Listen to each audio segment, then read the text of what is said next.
నేను మళ్ళీ రిపీట్ చేస్తున్నా, తెలంగాణ రాష్ట్రం ఏర్పడి కల్వకుంట్ల చంద్రశేఖరరావు గారు ముఖ్యమంత్రి అయిన రోజు ఆంధ్రప్రదేశ్ అక్రమంగా కృష్ణా నదీ జలాలు తరలించే water డ్రాల్ capacity was 4.47 TMC per day.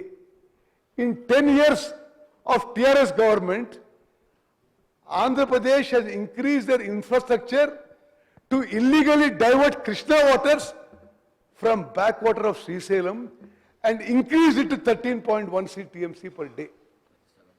దీంట్లో అదే ఉండిన ఒక నిమిషం, దీంట్లో మా ప్రభుత్వం కాంగ్రెస్ ప్రభుత్వం రేవంత్ రెడ్డి గారి నాయకత్వంలోని కాంగ్రెస్ ప్రభుత్వం సాధించిన గొప్ప విజయం ఏంటంటే రాయలసీమ లిఫ్ట్ ఇరిగేషన్ స్కీము గత టిఆర్ఎస్ ప్రభుత్వంలో వైఎస్ జగన్మోహన్ రెడ్డి గారు ముఖ్యమంత్రిగా 3 TMC పర్ డే వాళ్ళు నిర్మాణానికి ముందుకు పోతుంటే ఆ రోజు కేసీఆర్ గారు వారి ప్రభుత్వం పూర్తిగా నిశ్శబ్దంగా ఉన్నారు.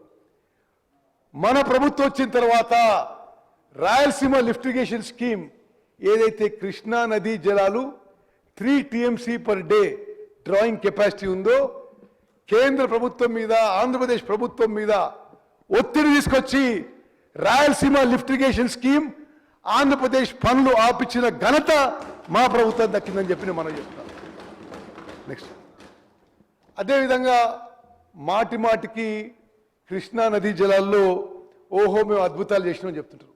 ఇవన్నీ అంకెలు, these are all official figures. Krishna నదీ జలాల్లో మేము చాలా గొప్పగా చేసినాం, మీరేదో అన్యాయం చేస్తుందని పదే పదే వీళ్ళు చెప్తుంటారు. మేము 2014-15 ఏ సంవత్సరం అయితే కేసీఆర్ గారు ముఖ్యమంత్రిగా ప్రమాణ స్వీకారం చేసినరో ఆ సంవత్సరం నుంచి ప్రతి సంవత్సరం కృష్ణా నదీ జలాలు ఎంత తెలంగాణ రాష్ట్రంలో కృష్ణా బేసిన్ రైతులు ఉపయోగించిందో లెక్కలేసినాం. Highest ever use of Krishna water by Telangana farmers is in 24-25 after this Congress government has come. 11-12 ఏళ్లలో కృష్ణా నదీ జలాలు తెలంగాణ రైతాంగం ఎక్కువ ఉపయోగపడ్డది మన కాంగ్రెస్ ప్రభుత్వం వచ్చిన తర్వాత నేను మనం చేస్తాను.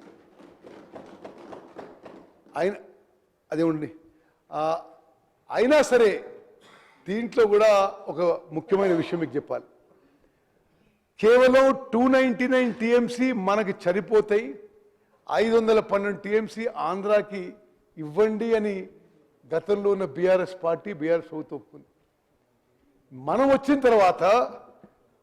వచ్చిన తర్వాత అది కుదరదు, మనకే 555 TMCలు ఇవ్వాలని చెప్పి మన కాంగ్రెస్ ప్రభుత్వం కృష్ణా వాటర్ డిస్ప్యూట్ ట్రిబ్యునల్లో పోరాడుతున్న విషయం కూడా నేను యావత్ తెలంగాణ ప్రజానీకాన్ని తెలియజేస్తున్నాను. నెక్స్ట్ అదేవిధంగా ఇది కృష్ణా నదీ జలాలు illegally diverted outside the basin from Srisailam reservoir figures తీసినాం. ఎప్పుడు బీఆర్ఎస్ పార్టీ వాళ్ళు మాట్లాడే ఏమంటారు, అసలు ఉమ్మడి ఆంధ్రప్రదేశ్లో మోసం జరిగింది, మేము వచ్చిన గొప్ప చేసినాం, మరి మళ్ళీ ఇప్పుడు కాంగ్రెస్ ప్రభుత్వం వస్తే ఏదో మోసం జరుగుతున్న విధంగా మాట్లాడుతుంటారు. ఇది ఒక ఫాల్స్ నెరేటివ్, ఇది అసత్య ప్రచారం చెప్పడానికి ఈ ఫిగర్ తీసినాం. 2004 నుంచి 2014 వరకు ఉమ్మడి ఆంధ్రప్రదేశ్లో కాంగ్రెస్ ప్రభుత్వంలో మొత్తం 10 ఏళ్ల పాటు illegal diversion out side the basin from Srisailam reservoir, ఇది కృష్ణా వాటర్స్ 730 TMC అయితే టిఆర్ఎస్ పార్టీ అధికారంలో వచ్చిన తర్వాత మేము తెలంగాణ కోసమే బతికినట్టు మరి నటించే వీళ్ళు అధికారంలో వచ్చిన తర్వాత 2014 నుంచి 2023 వరకు 1200 TMCలు అక్రమంగా ఆంధ్ర కృష్ణా నదీ జలాలు తీసుకుపోయినాయి. అంటే ఒక్కసారి ఆలోచన చేయండి, ఉమ్మడి ఆంధ్రప్రదేశ్ కంటే తెలంగాణ రాష్ట్రం ఏర్పడి బీఆర్ఎస్ ప్రభుత్వం వచ్చిన తర్వాత ఈ 10 ఏళ్లలోనే కృష్ణా నదీ జలాలు ఎక్కువగా అక్రమంగా ఆంధ్రప్రదేశ్ తరలించుకుపోయిందంటే ఏ విధంగా మరి బీఆర్ఎస్ ప్రభుత్వం ఇరిగేషన్ డిపార్ట్మెంట్ కానీ ఏ విధంగా వాళ్ళు వివరించిండ్రో చాలా స్పష్టంగా ఈ ఫిగర్స్ వస్తున్నాయి. నెక్స్ట్, అదేవిధంగా మీరు ఎప్పుడు చూసినా బీఆర్ఎస్ పార్టీ పెద్దలు ఏమంటారంటే అసలు కృష్ణా బేసిన్ ప్రాజెక్ట్స్ గతంలో కాంగ్రెస్లో నిర్లక్ష్యానికి గురైనాయి, ఇప్పుడు నిర్లక్ష్యానికి గురైన అంటున్నారు. మేము ఈ అంకెలతో ఒకటి చెప్తున్నాం. ఏ రోజైతే కల్వకుంట్ల చంద్రశేఖరరావు గారు ముఖ్యమంత్రి అయినరో ఆ రోజు కేవలం 7,469 కోట్లు ఖర్చు పెట్టుంటే ఉమ్మడి మహబూబ్నగర్ జిల్లాలో Kalwakurthy lift irrigation scheme, Bhima lift irrigation scheme, Nettempadu lift irrigation scheme, Koil Sagar lift irrigation schemes ఇవన్నీ కూడా పూర్తయి ఈ అన్నిటికి ఉన్న ఇరిగేషన్ పొటెన్షియల్ 8,65,000 ఎకరాలను మనం చేస్తున్నాం. 8.65 lakh acres. కేవలం 7,000 కోట్లు ఖర్చు పెట్టుంటే అది మీరు ఎందుకు ఆలోచన చేయాలంటే మళ్ళీ ఫిగర్స్ కంపేర్ చెప్తున్నా. 1.83 lakh crores ఖర్చు పెట్టిండ్రు. 1,83,000 కోట్లు ఖర్చు పెట్టిండ్రు టీఆర్ఎస్ గవర్నమెంట్లో 10 ఏళ్లలో.